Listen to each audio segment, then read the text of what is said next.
Hi, I'm Israel Parker. In this quick tutorial, I will demonstrate how to install consumption as well as production current transformers, or CTs. Before I begin, let's define what a current transformer is. A current transformer is a current measuring device that is used to safely reproduce a low-level current that accurately represents a high-level current for the purposes of metering or protection. The CTs that I will be going over today will be specifically for whole home consumption metering and solar production metering. When we say whole home consumption, we're talking about the energy that the home consumes from the grid or utility side. When we say solar production, we're simply talking about the energy that's produced from your solar panels. A common problem when using CTs is that after installation, a negative power is measured. To ensure this doesn't happen, we need to make sure our CTs are facing the right direction. To help us with this, manufacturers place polarity dots, arrows, or markers to indicate current flow direction.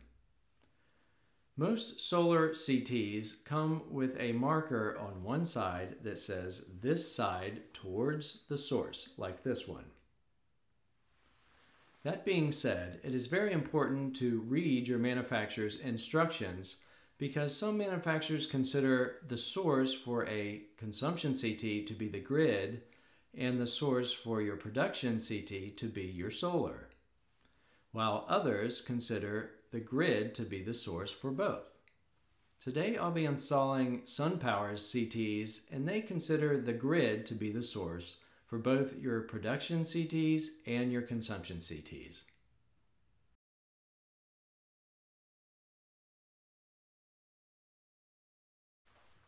Before you begin installing the CTs, make sure you take the time to identify all of the hazards for each unique job.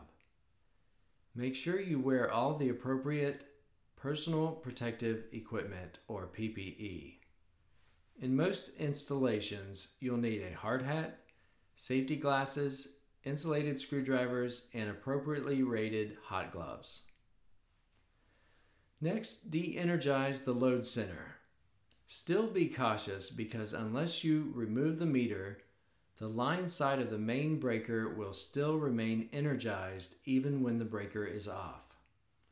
Now let's get on site for a more hands-on demonstration.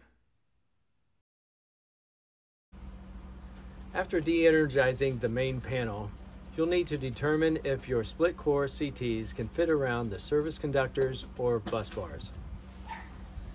Here I can clearly see there's plenty of room for my CTs to fit around line 1 and line 2 on the line side of the main breaker in this panel. I can also see that there's plenty of room on line 1 of the solar breaker to fit our production CT. After determining the location for the CTs, because they are rated for over 600 volts, I can now run them along with our power supply in the same conduit.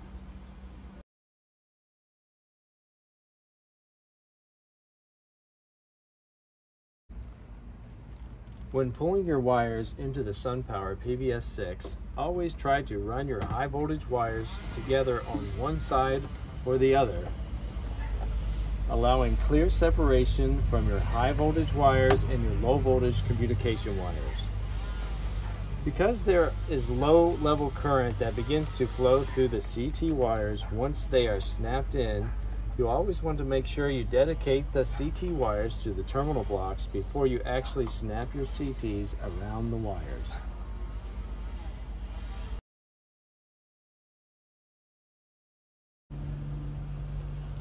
After dedicating the wires to the metering device, it is highly important to make sure that line 1 and line 2 from the utility coincides with line 1 and line 2 in your metering device, as well as your solar breaker, as well as your consumption and production CT.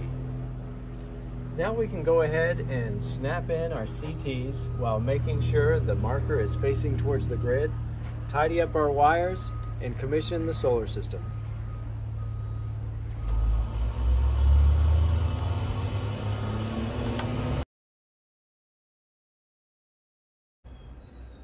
For demonstration purposes, I've set up multiple CTs around multiple conductors here.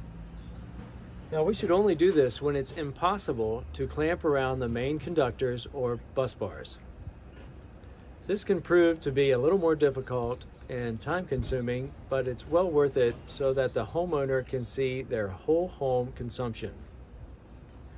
Here again, the main thing is to make sure that these CTs are facing towards the grid and also that they're on the same phase. For example, all the black CTs are on line 1 or phase 1 or the black phase.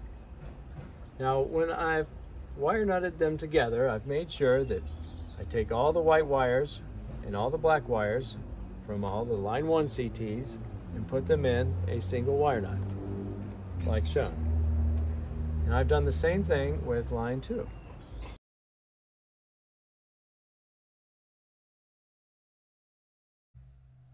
One last thing that I would like to point out is that CTs do have a limit to the number of devices and the length of wire that is connected to the secondary side, which is called the burden. The best way to reduce burden is to keep the conductors between the CTs and the metering devices as short as possible, or increase the wire size to reduce resistance. Now I want to thank you for watching these videos, and I hope it has cleared up any questions you might have had about consumption and production CTs.